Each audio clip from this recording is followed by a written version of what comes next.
Hello there and welcome. This is Farm Line. I trust God you're doing okay. It's been a really long while, and come on, I've missed this YouTube family. I just hope you're doing okay. It feels good to be around again. It feels good to be here to teach. It feels good to be here to share ideas. It feels all good to be here after a very long while. A number of people have gotten to me on WhatsApp, on email, asking, sir, is it preferable?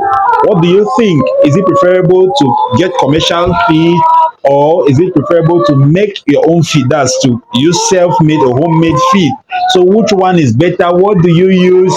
And come on, I'm here today to answer that question.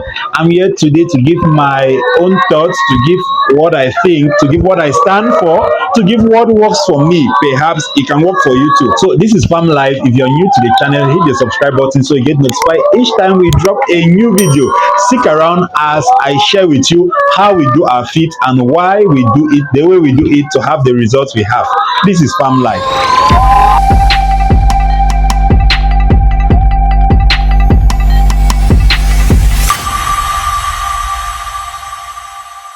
So some 8 months back, I got these our chicks.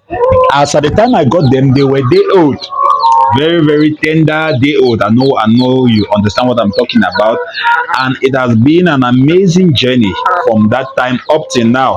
It has been a great time of learning, making mistakes, correcting them, having different experiences. So I tell you, you can trust what I want to share with you. And we got these chicks from the first day. We had placed these chicks on commercial feed. We had a supplier that served us commercial feed at a price.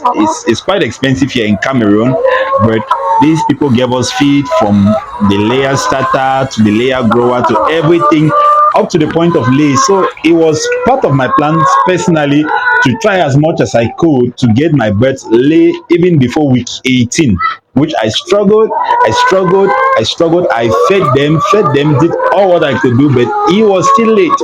Now, weeks into laying, what I had as an experience, we had our birds laying, the percentage was on a steady increase, but there was a problem. What was this problem? The sizes of our eggs, they were very tiny.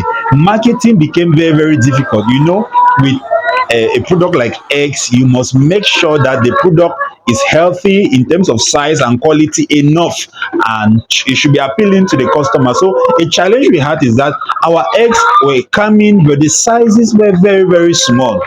I thought that perhaps it was because I was here at the early stage of laying. I did a lot of inquiries, asking so many questions, so many questions. I asked other people, they told me they get commercial feed and all of that, and it was giving them the results. So I became disturbed.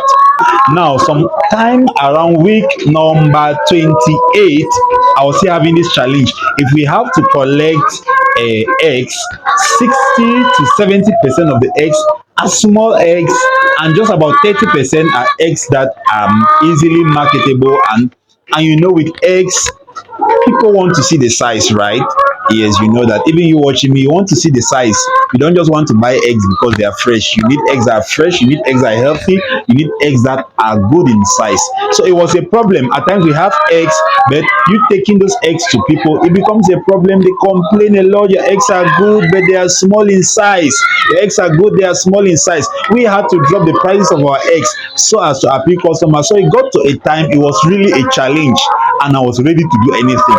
I was just ready to do anything. I had to flush the birds. I had to deworm the birds. I gave them vaccines. I even gave them boosters. But still yet, the egg sizes were very small. It now arrived a point in time when our birds started rejecting the feed I was using. This was commercial feed. They started rejecting the feed. I still thought they had issues with worm and needed deworming. But after some time, I discovered that the problem was the feed. You come and put the feed, at times they get to select just the few grains of corn that was found there. And I had to visit my supplier. I had to check a lot of things, ask a lot of things, and I got to discover that there was a problem with the feed I was using. There was a serious problem. After that, I got to enroll for a course on feed composition. I learned feed composition, but come on, I was afraid. I was just afraid. I was like, what if I don't get it right? What if I do something and my bird start dying? I was just afraid. And it's always like that. You must arrive a point in time where you have to challenge your fears. See, you have to challenge your fears, take some decisions, manage the risk, and see the outcome. So I had to challenge myself, and I went in for that course, came back, and I started composing the feed.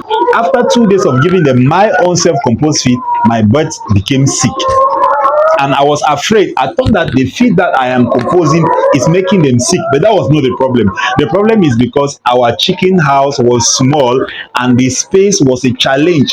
So the litter became very, very wet, and so many things were just happening, and the birds had to be sick. I think that time I had a breakout of coryza on the farm. I had that breakout, the birds were sick, and I was confused. Is it that I had changed the feed? Is it that what is happening? Is it that a disease has been? But I was kind of, they had this swollen face and this fluid coming out of their nostrils and all of that. So I was confused. And after having treated coryza, I went back to the commercial feed. Yes, all of this happened in about 3 weeks. I went back to the commercial feed and I discovered that the birds were still rejecting the feed. So I had to come again, and after taking care of the litter, changing the litter and doing so many things, I came back again and I introduced back our own self-made feed. And this was my observation. 2 days into the feed, egg sizes blew up. 2 days into the feed, the laying percentage went up. The sizes of the eggs were good. They were really good. They were really good. You see, I was very, very confident about our eggs. I could stand anywhere and talk about our eggs because the sizes were good. And that's what every farmer wants. You see, if you give your birds the wrong feed, not the wrong feed, if you give your birds feed that has an issue, I'm sure you should know by now that you wouldn't get it right. So feed is like the feeding system is the powerhouse of is the power yes it's the powerhouse of the poultry, because if you don't get it right in their feeding, you will never get it right in the egg sizes. So when that was done, we started having eggs that are of a very, very good size, and that is how up to today we have eggs that are of a good size. What are my observations with the feed that I was getting? What can I say as concerning commercial feed? You see, I came to understand that most commercial feed sellers or dealers are out for business. We are out for business. We are out to do much, not just for business. But I discovered that people at times go a long way. No, they don't care about what it will cost some of their clients. They just want to make profit. And I had to visit my feed mill, sadly, and I discovered that the kind of corn, the kind of ingredients that they were using, it was not really the best. So sorry to say this, I wouldn't mention the name of any company, but it wasn't the best. And from what I saw reasons why our birds had to reject that commercial feed. You see, the kind of corn used, the hygiene conditions used, those are factors that can affect feed. Corn is a major ingredient. So I had to come back, and I decided and I told myself, if this is working, I'll keep learning until I become the best in terms of our feed. I make sure our feed is of best quality, and that's how it has been all of this while we have good feed. Our birds have good feed that is confident and all of that, healthy feed, and they're able to give healthy eggs. We are happy, our clients are happy, I think our birds are happy, and everybody is happy. So why do I prefer my own feed to commercial feed? I'll give you just two reasons. Reason number one is because I am confident of what I use to prepare my feed. I know that I have good maize because I discovered that a lot of people just go and get maize, very, very cheap maize that has been eaten by weevil, and it's not just very, very good but very cheap, and they get to do feed for their birds with. It presents a lot of problems to us. One of the reasons I prefer doing my own feed for my birds and for our farm is because I am confident about what I'll be using as raw materials for that feed.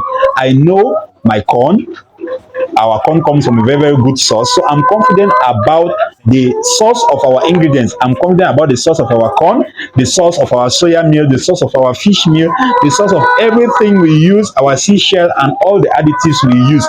I am confident about that. That is what some commercial dealers in feed, they wouldn't take a note of. They'll just do anything as long as it's feed to them.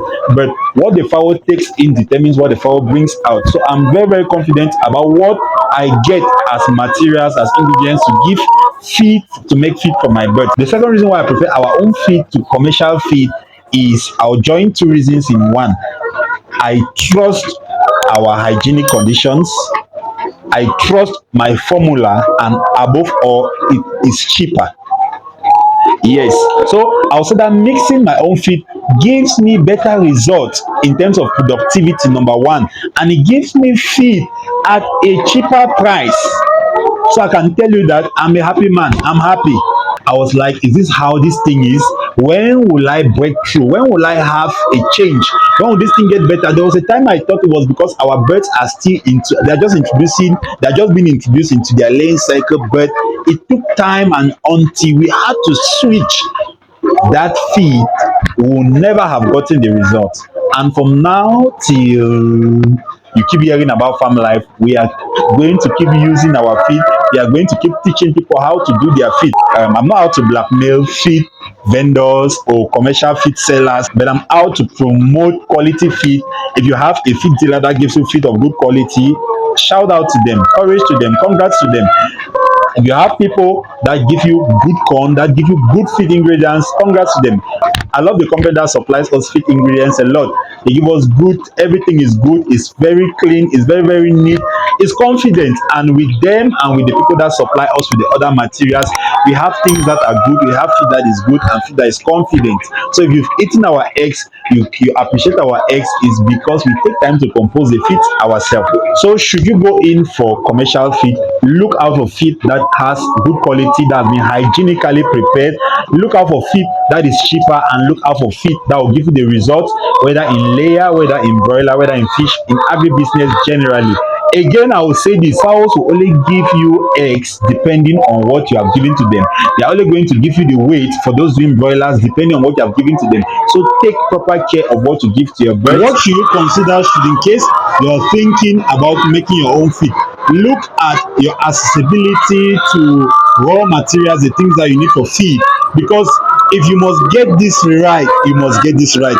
For you to have eggs like this, that are, the sizes are quite good, the grams are quite good, the weight is quite good, it comes as a result of feed that is good. So like I said, and I'm saying again, for you to get this right, you must get this right.